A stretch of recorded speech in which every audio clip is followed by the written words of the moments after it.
Okay, pero bago po yan, ito po, nakikita niyo po itong librong ito. Pag-uusapan po natin ito. Napakaganda. When the Heart Attacks. Hindi po ito yung heart attack na literal. Ito po ipapaliwanag sa atin. Maya-maya po lamang. Okay, dahil nga po dyan, story time naman tayo, pero siguradong marami tayong matututunan patungkol po dito sa librong ito. Makakapanayam po natin live dito sa may Sword TV, ang ating pong kaibigan, book author, Ma'am Cherry Africa. Good evening po. Welcome sa KNB News. Ma'am Cherry, good evening. Good evening, Audrey. How are you today? Ayan. I'm fine, ma'am. Thank you. Nice to see you again. At eto nga, dala-dala ko yung book na may sign pa ni Ma'am Cherry. No? So ito po yung pag-uusapan natin, ma'am. So, ano po ang nag-inspire sa inyo para gawin itong librong ito? Sulat itong librong ito. Una sa lahat, Audrey, thank you so much for holding the book. I look forward to your feedback kung kumusta yung book na yan, no? Eventually, pagkatapos mo. Okay. In terms of inspiration naman sa book, I think basically it's really to encourage, no, and to motivate a lot of leaders to actually lead from the heart. Di ba? Kaya nga, When the Heart Attacks, ang complete title niyan is When the Heart Attacks, everything na problema sa opisina, di ba? Yung mga heartache sa opisina, that they will actually feel resolved after reading the book. Okay. Everything falls into place. Kumbaga, sa iyong paniwala, lahat ng mga nangyayari sa atin, ups and downs, positive or negative, minsan may problema, minsan blessed, talagang everything falls into place, kailangan itong mangyari para maging mabuo yung pagkatao na kailangan nating maging. Tama po ba? Yes, correct. We are all driven by emotions. No matter how we try and deny that, di ba? Kahit sabihin natin, for example, na hindi, ginagamit ko yung pag-iisip ko. In the end, what really drives you to, to act are your emotions. So it is very important na dapat meron tayong self-awareness kung ano yung mga emotions natin that trigger positive results.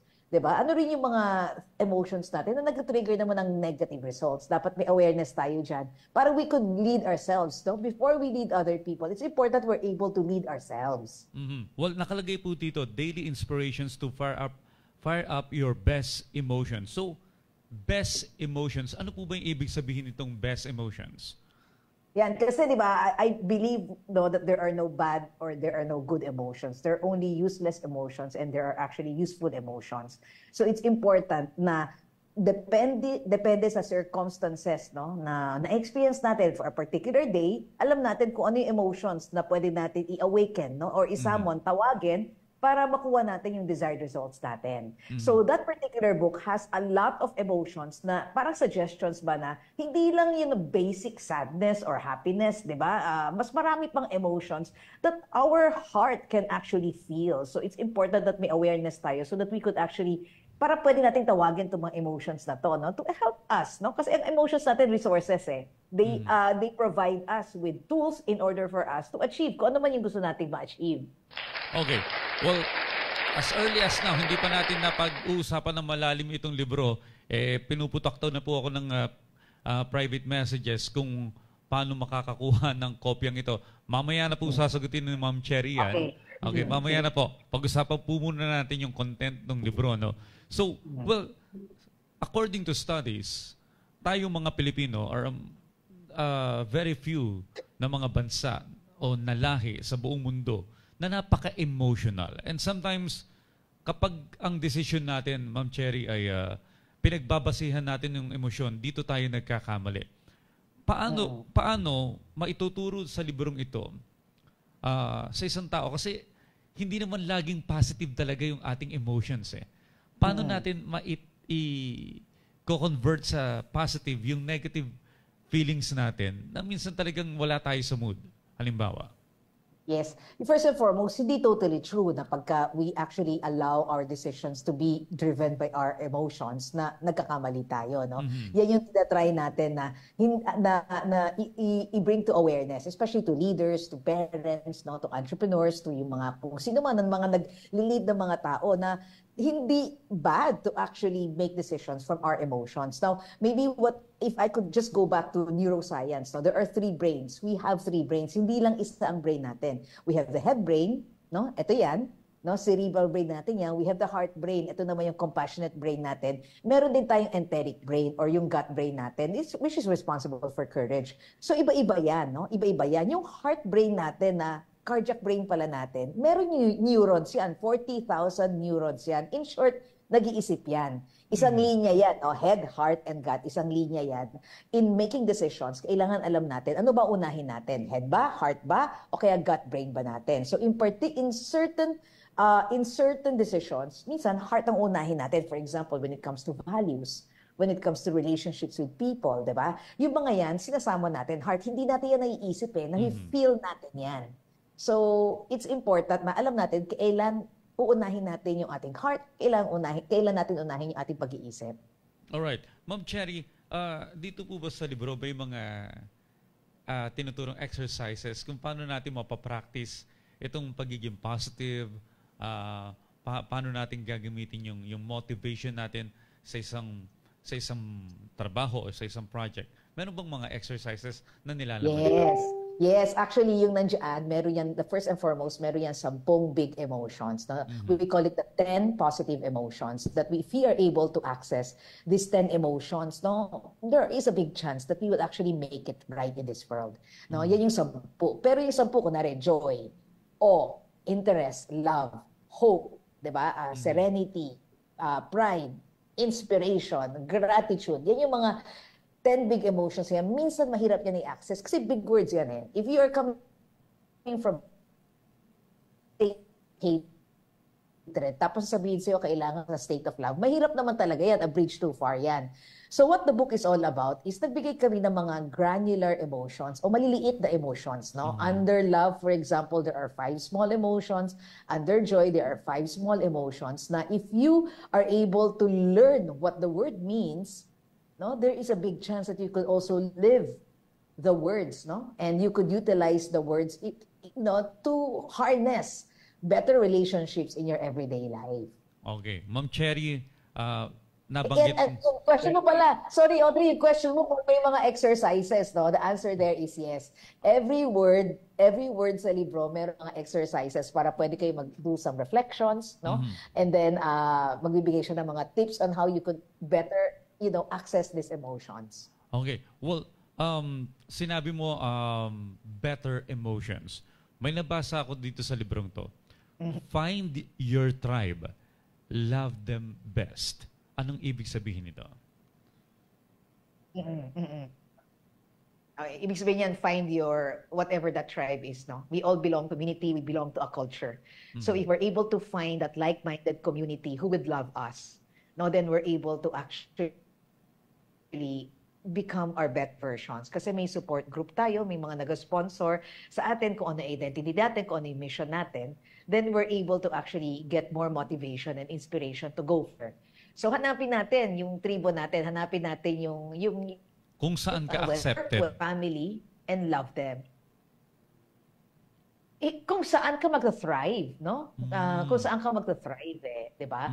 And kung saan mo pwedeng i-flourish yung mission mo din.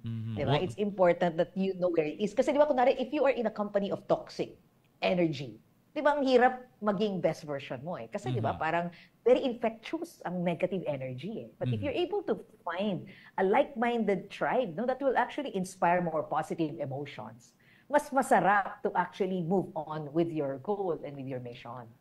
All right. Ma'am Cherry, paano ito makakatulong sa mga future leaders natin, ano? Or even yung mga ano na ngayon, yung mga current mga leaders, meron silang mga grupo or even sa management, ano? Kasi may nabasa ako dito, no? Napakaganda, baka makatulong to sa mga leaders natin ngayon. We have done so many things because we didn't know failure. Mhm, mhm. Naive optimism yan, no? Kasi a lot of times natatakot tayo mag-fail. Mhm. Nauuna yung fail natin and ang nangyayari, kahit mas magiging malaki yung fear over the task. Minsan simple lang yung task, pero nagkakaroon tayo amygdala hijack, natatakot tayo, nag-worry tayo, and then this adds to useless emotions. These are all useless emotions that do not add to the completion of a particular task. Di Mhm. ba? So nakalagay dyan, sinabi nga natin, if you do not know fear, if you do not know how it could go wrong, then you will be a little bit braver, more Mhm. courageous, di ba? You could actually engage more.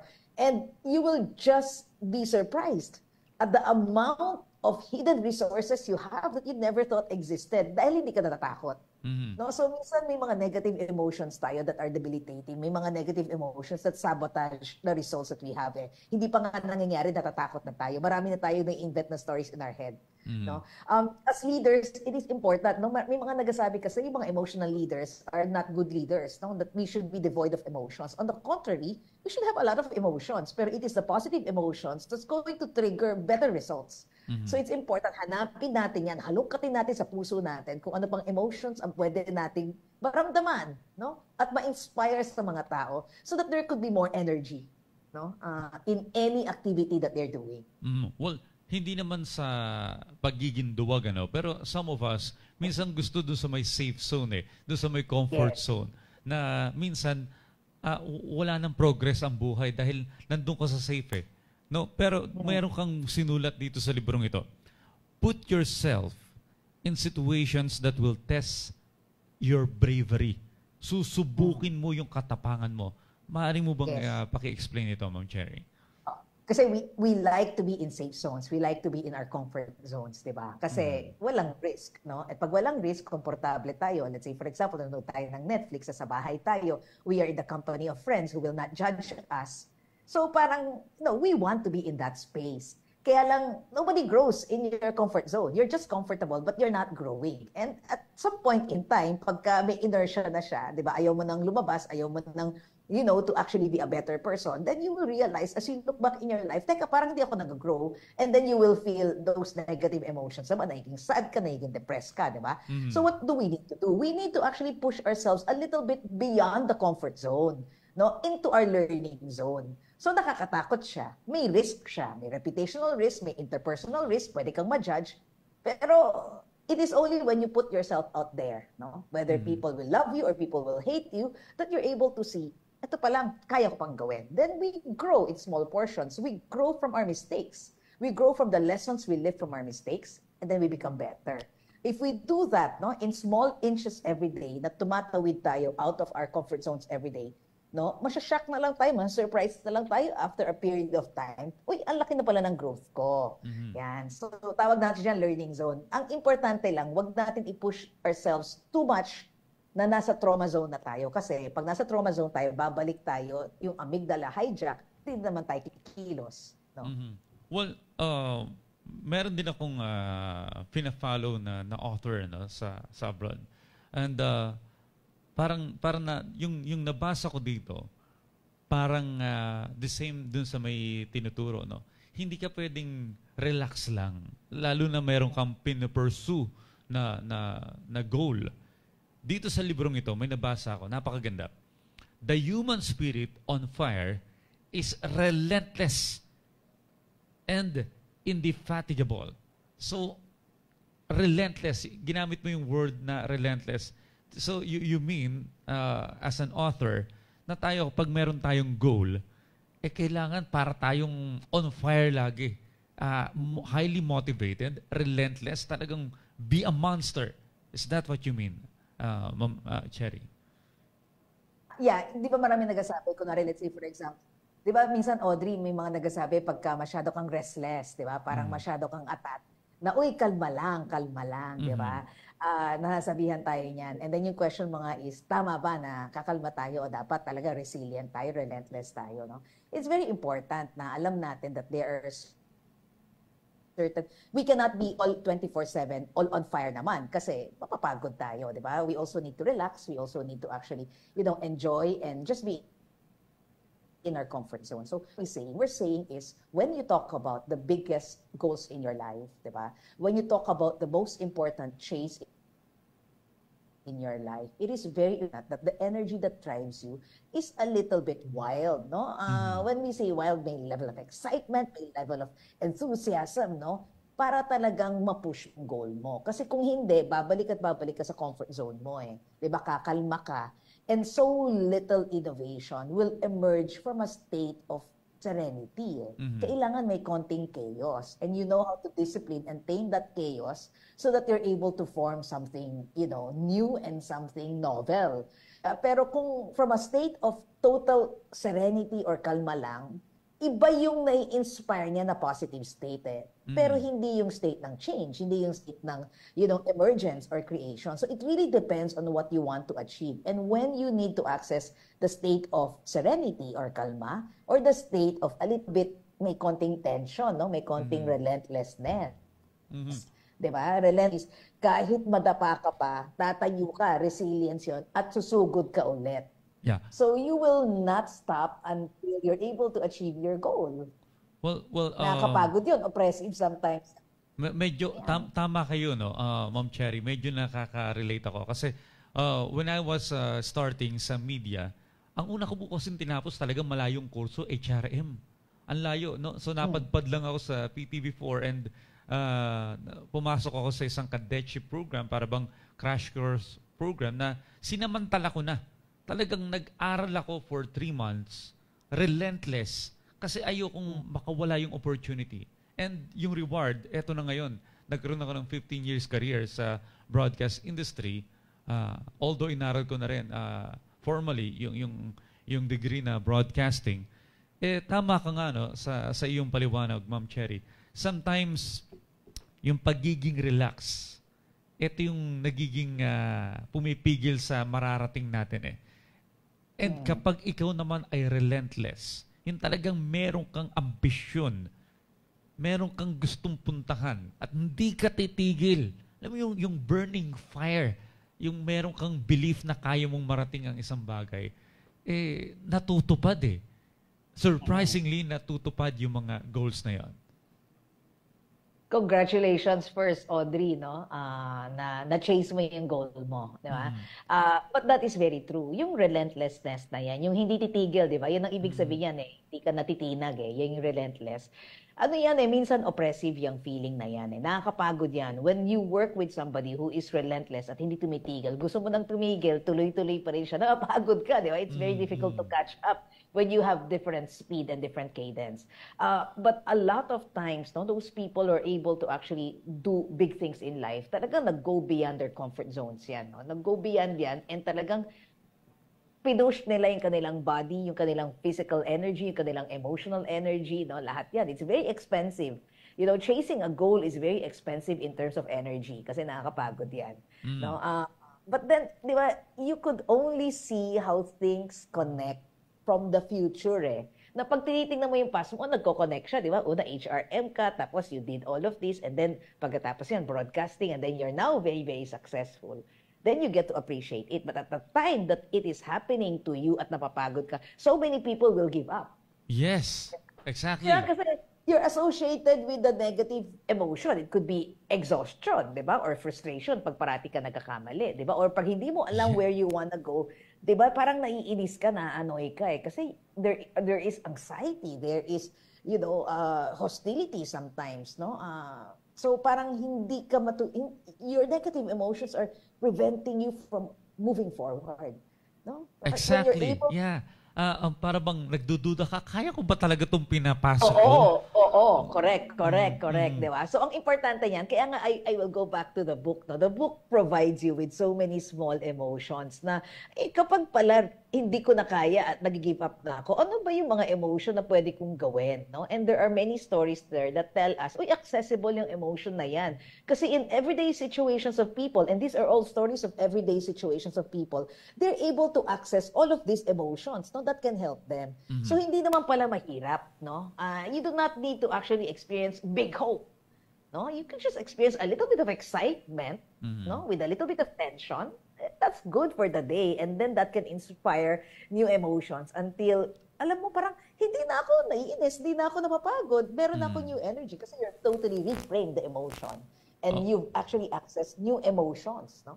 Okay. Well, Ma'am Cherry, alam ko may appointment ka pa, no? Pero bago kita pakawalan, kasi hindi ko pa nga nabasa ng buong buo itong libro mo, pero as it is, na-excite na ako na para bang nakaka-relate na ako kung ano man yung content nito. May nabasa ako na discipline trumps motivation. So, minsan, ang motivation natin minsan nawawala.